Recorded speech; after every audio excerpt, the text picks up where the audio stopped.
Ingeniería del ocultismo, mis lores y ladies. Tenemos también la bella historia de María, que recibe la visita de Gabriel.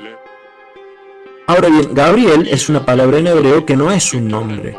Es un término funcional, significa Geber de un él, es decir, uno que ejerce el poder en representación de un él. Él es el singular de la palabra Elohim, sintetizando, la que indica a los poderosos, es decir, a aquellos que tienen el control. Así que el Geber de un él, que en hebreo se llama, como la palabra suena, Geber de un él, la transforman en Gabriel, cambiando el largo de las vocales, etc.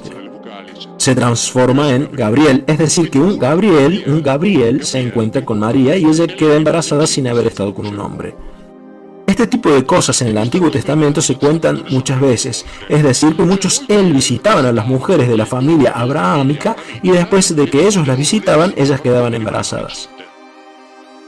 Esta historia de acá se repite constantemente en el Antiguo Testamento, pero atención, en los textos coetáneos es decir, paralelos a los evangelios, se cuenta, por ejemplo, el hecho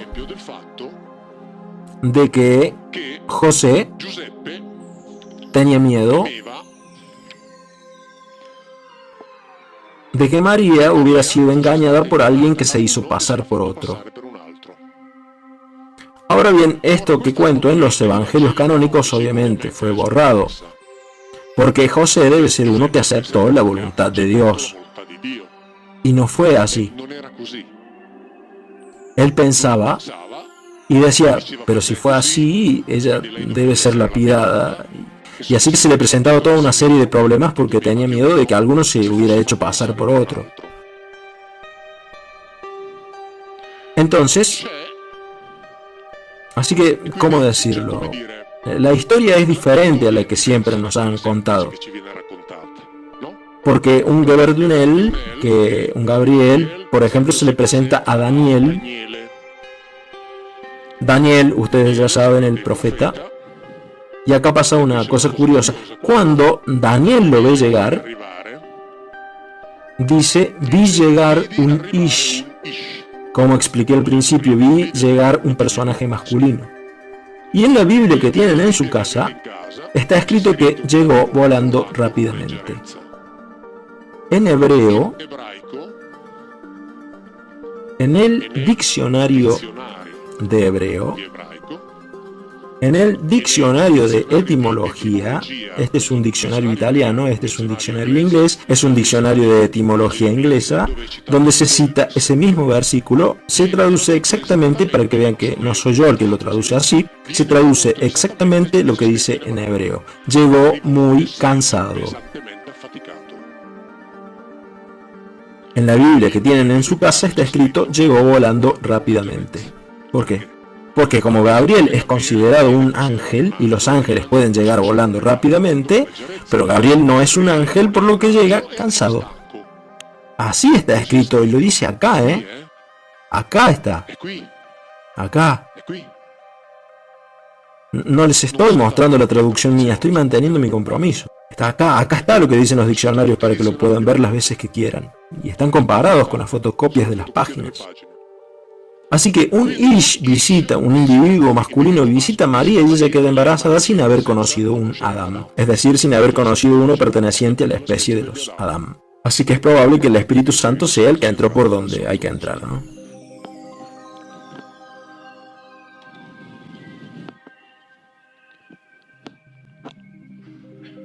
Y el jesuita Jean Danielou, académico francés, teólogo, profesor en el Instituto Católico de París, dirigió un estudio sobre la figura de Gabriel y sobre la figura del Espíritu Santo. Como saben, en el Evangelio está escrito que el Espíritu Santo cubrió a la Virgen con su sombra y ella queda embarazada.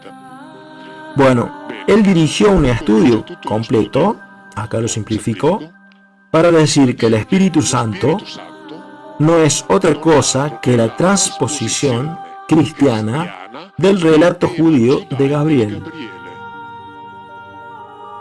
Jesuita, académico de Francia, docente en el Instituto Católico de París.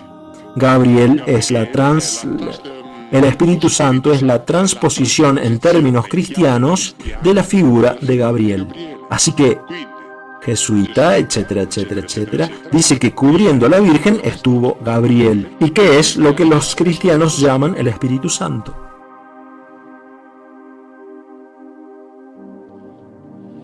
Cuando Gabriel va a visitar a la Virgen, en griego le dice Haire que caritomene. Ave llena de gracia, alégrate llena de gracia. Que caritomene en efecto es un adjetivo en la forma medio pasiva del perfecto del verbo caritó, que quiere decir volverse agradable, pero agradable físicamente, es decir, bella. Así que su saludo podría haber sido alégrate tú que te has vuelto bella. Porque ese es el significado literal del verbo caritó. Que sería como decir, hola linda. En el sentido de que en el libro 6 del Génesis está escrito que los hijos masculinos de los Elohim vieron que las hijas de los Adán eran bellas y que tomaron como esposas a todas las que quisieron. Así que el hecho de que elijan mujeres bellas empieza en el comienzo de la Biblia. Así que esto sería coherente con el resto del relato bíblico. Digo sería porque yo no sé si las cosas pasaron así. Obviamente, yo no sé, no tengo pruebas. Hago siempre de cuenta que es verdad eso que está escrito. Y veo si eso que está escrito tiene alguna coherencia. Que no quiere decir que sea la verdad, porque la verdad no me pertenece, pero es coherente. A estas las elegimos bellas para hacer lo que tenemos que hacer, y Gabriel parece decirle, alégrate tú que te has vuelto bella. Y si Gabriel es, como dice el jesuita, la transposición, si el Espíritu Santo es la transposición cristiana de Gabriel, es decir, un ish, un individuo masculino, entonces en el Evangelio está escrito que un individuo masculino, cumpliendo las funciones de un Gabriel, cubrió a María y ella quedó embarazada. Repito, no sé si es verdad, pero es coherente. Habiendo dicho esto, hagan lo que quieran. En el texto incluso también está escrito que José tenía el gran temor de que María hubiera sido engañada por alguno que se hubiera hecho pasar por otro. En resumen, es muy probable que toda esta historia vaya a ser reescrita. Pero ahora le pregunto a los organizadores porque creo que quieren mostrarles una cosa. Así que volvemos en un rato. En uno de los foros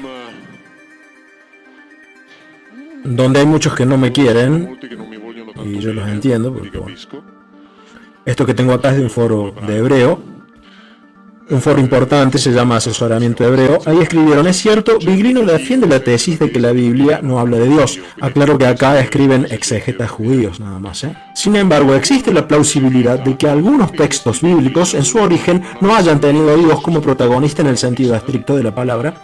Estos escritos se siguieron usando y por esto se conservaron, de lo contrario se hubieran perdido, y por eso fueron conservados por aquellos que sí querían hablar de Dios.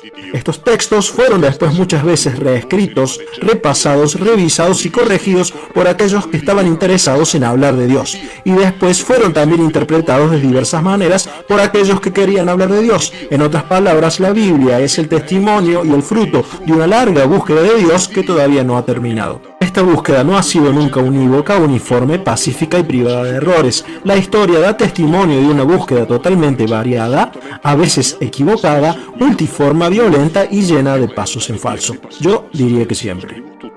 Es decir, la Biblia es un libro que fue usado por aquellos que querían hablar de Dios. No es el libro que inspiró Dios para hablarnos a nosotros de sí mismo. Es una cosa completamente... Fue tergiversado. Y yo estoy de acuerdo con eso. La Biblia fue usada por los teólogos que querían hablar de Dios y que eligieron ese libro. Y esto es algo muy significativo, muy significativo. Yo hablé al principio de las traducciones. Vimos al principio, por ejemplo, tenemos a Daniel que ve llegar un Ish, es decir, que ve llegar a Gabriel, que llega volando rápidamente, cuando en realidad después en el diccionario vemos que está escrito que este sujeto llega sintiéndose con mucho cansancio.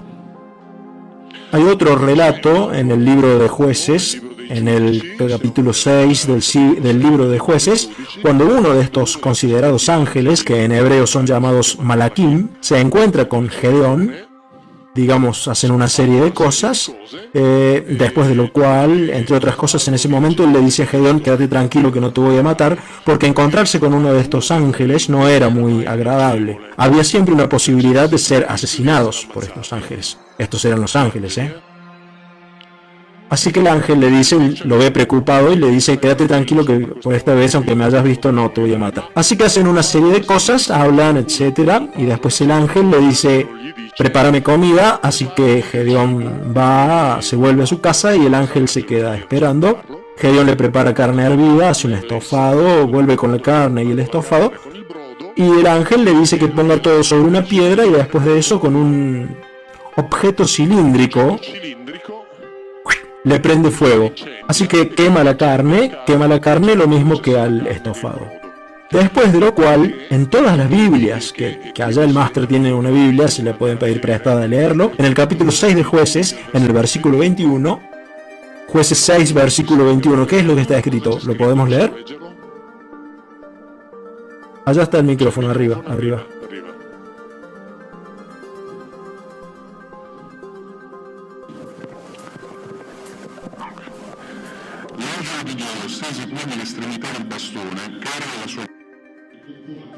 Entonces el ángel del Señor tocó la carne y los panes con la punta del bastón que llevaba en la mano, y salió de la roca un fuego que los consumió. Enseguida el ángel del Señor desapareció de su vista.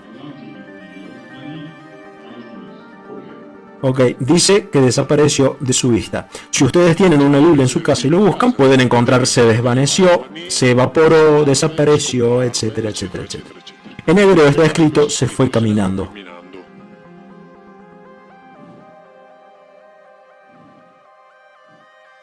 ¿Por qué? Porque los malaquín bíblicos no son los ángeles espirituales rodeados de luz, son individuos de carne y hueso, así que por lo tanto caminan.